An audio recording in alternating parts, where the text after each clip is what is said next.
Peter Rogowski, vous êtes chercheur. Vous êtes chercheur à l'INRAE, Institut national de recherche sur l'agriculture et l'environnement, mais au sein d'un laboratoire mixte qui regroupe des chercheurs de l'École normale supérieure de Lyon, du CNRS et de l'Université Claude Bernard. Vous vous intéressez à la manière dont on peut améliorer les performances du génome d'un végétal ou de végétaux en vous inspirant de certaines performances ou propriétés qu'on peut observer chez d'autres végétaux. Et si vous pouvez mieux expliquer ce travail d'édition des gènes et de modification, comme dans un texte, de modification des gènes de manière à rendre des plantes plus tolérantes ou plus résistantes à telle ou telle agression. Donc l'édition des génomes, ça consiste à changer dans un génome d'une espèce qui nous intéresse, à un endroit précis, une ou plusieurs bases, comme on édite dans un livre une ou plusieurs lettres. Ces changements, après, peuvent avoir des conséquences qui sont bénéfiques pour l'agriculture. Donc, par exemple, en modifiant une base dans un gène de la tomate, on peut rendre la tomate résistante à un petit virus.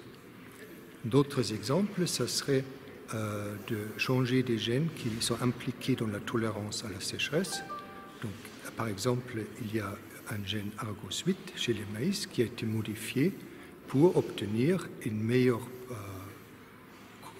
stabilité de la performance dans des environnements contraignants. On peut également imaginer d'autres modifications.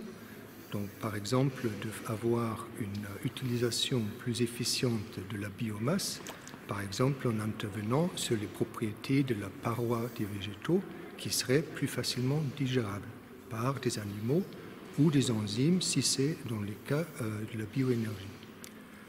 Enfin, on peut même imaginer de changer des traits, par exemple architecturaux, qui font que des plantes se comportent mieux en association avec d'autres espèces, par exemple le blé avec du haricot, dans ce qu'on appelle la transition agroécologique de notre agriculture. Donc, l'édition du génome et les biotechnologies du végétal sont tout à fait non seulement compatibles, mais utiles à ce qu'on appelle l'agroécologie.